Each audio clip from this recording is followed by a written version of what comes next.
প্রিয় নবম শ্রেণীর ছাত্রছাত্রীরা, গত ক্লাসে আমরা ৮ নম্বর স্কুলটা করেছিলাম পরিবেশ বিজ্ঞানে। আজকে দেখো ৯ নম্বর স্কুলটা করব। ৯ নম্বর স্কুলটার নাম হচ্ছে ঝাড়গ্রাম ননিবালা বালিকা বিদ্যালয়। এই স্কুলটা করব আমরা। প্রথমে বলছে ধাপ চাষ কোথায় হয়? না পাহাড়ি অঞ্চলে ধাপ চাষ হয়। ভারতের স্বাধীনতা দিবস কত তারিখে পালন করা হয়? না 15ই আগস্ট। এটা তোমরা প্রত্যেকে জানো। গাছ আমাদের কি দেয়? গাছ আমাদের O2 বা অক্সিজেন দেয়। গাছ আমাদের অক্সিজেন দেয়। টেরাকোটা কাজ হয় কোথায়? না বিষ্ণুপুরে। এবং আচার্য প্রফুল্লচন্দ্র ছিলেন একজন বিজ্ঞানী। এরপরে আমাদের ড্যাশ পূরণগুলো দিয়েছে, দেখো ড্যাশ পূরণগুলো করব। পশ্চিমবঙ্গের সবচেয়ে উঁচু পর্বত শৃঙ্গের নাম হচ্ছে সান্দাকফু, যার উচ্চতা হচ্ছে 3636 মিটার। ড্যাশ নদীর তীরে কুলিক পাখিরা অবস্থিত? কুলিক নদীর তীরে। দ্বারকেশ্বর ও শিলাবতী নদীর মিলিত প্রবাহের নাম হচ্ছে রূপনারায়ণ। দ্বারকেশ্বর ও শিলাবতী নদী রূপনারায়ণ নদীতে গিয়ে নদীতে মিলিত হয়েছে। তারপরে বলেছে দেখো একটি আঁশবিন মাছের নাম হচ্ছে মাগুর মাছ। এবং ড্যাশ বেশি থাকে সমুদ্রের খুব কাছের মাটিতে? লবণ বেশি থাকে। লবণ বেশি থাকে সমুদ্রের কাছের মাটিতে। এরপর দেখো ডান স্তম্ভের সঙ্গে বাম স্তম্ভের মিলনগুলো আমরা করব। প্রথমে বলেছে ধান কাটা ও ঝাড়ার আধুনিক যন্ত্রের নাম কি? না শেষেরটা হবে, দেখো এদিকে ওর দাগেরটা হারভেস্টার। তারপরে প্রশ্ন বলেছে দেখো দীঘায় ঝিনুক দিয়ে কি তৈরি হয়? না মূর্তি করা হয়। ঝিনুক দিয়ে মূর্তি করা হয়। তারপরটা বলেছে দেখো জমি চষার যন্ত্রের নাম কি? জমি চষার যন্ত্রের নাম হচ্ছে পাওয়ার টিলার। পাওয়ার টিলার দিয়ে আমরা জমি লাঙল করি। তারপরে প্রশ্ন বলেছে দেখো যে পেঁপের মতো দেখতে কোনটা? না স্কোয়াশ। পাহাড়ি অঞ্চলে হয় স্কোয়াশ, খেতে খুব সুন্দর সেটা। মাছ ধরার জন্য ঘুনি ব্যবহার করা হয়। ঘুনি, যার ভিতরে মাছ ঢুকতে পারবে কিন্তু বেরোতে পারবে না।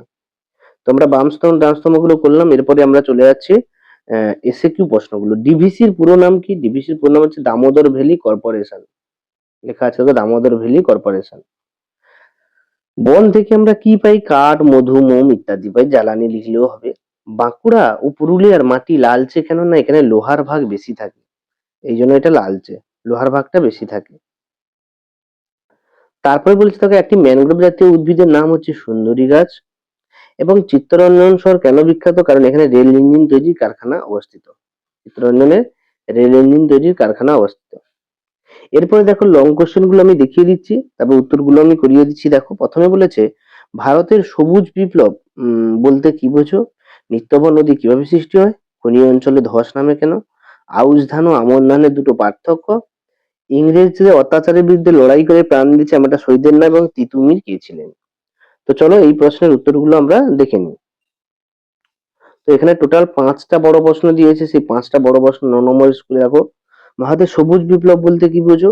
না ভারতের কৃষিতে উন্নত প্রযুক্তি ব্যবহার করে উৎপাদন বাড়ানোর ঘটনাকে সবুজ বিপ্লব বলা হয়। নিত্যবহ নদী কিভাবে সৃষ্টি হয়? পাহাড়ি অঞ্চলে যে জলপ্রপাত থেকে সৃষ্টি। এটা জলপ্রপাত লিখবে। সারা বছর জল উম জমিন নিচের দিকে নামে। এরপরেরটা খনি অঞ্চলে ধস নামে কেন? না খনি অঞ্চলে মাটি দুর্বল হয়, গাছপালা কম থাকে, এর জন্য ধস নামে। আউশ ধান ও আমন ধানের পার্থক্য দেখো। এটা গ্রীষ্মকালে চাষ হয়। আমন ধান বর্ষাকালে। আউশ ধান ফলন কম, এটা ফলন বেশি হয়। তারপর বলছে ইংরেজদের অত্যাচারের বিরুদ্ধে লড়াই করে প্রাণ দিয়েছে এমন এক শহীদের নাম। তিনি হচ্ছেন ক্ষুদিরাম বসু। অত্যাচারের বিরুদ্ধে লড়াই করে শহীদ হয়েছেন। এবং তিতুমির কি ছিলেন? তিতুমির ছিলেন একজন শহীদ বিপ্লবী নেতা, যিনি ইংরেজদের বিরুদ্ধে লড়াই করেন। হ্যাঁ, তিতুমির হচ্ছে বিপ্লবী নেতা। তো এই হচ্ছে তোমাদের প্রশ্নপত্র ৯ নম্বর স্কুলের। গত ক্লাসে আমরা 10 নম্বর স্কুলটা আলোচনা করব। তো 10 নম্বর স্কুলটা ইতিমধ্যে রেডি হয়ে আছে। তো তোমরা যারা নতুন অবশ্যই সাবস্ক্রাইব করবে, লাইক করবে, শেয়ার করবে। তো দেখা হচ্ছে পরের ভিডিওতে। পরের প্রশ্নপত্র নিয়ে 10 নম্বর স্কুলটা নিয়ে আলোচনা করা হবে। তো তোমরা প্রত্যেকে ভালো করে পড়াশোনা করো এবং এই উত্তরগুলো তাড়াতাড়ি ঝটপট করে সমাধান করার চেষ্টা করো।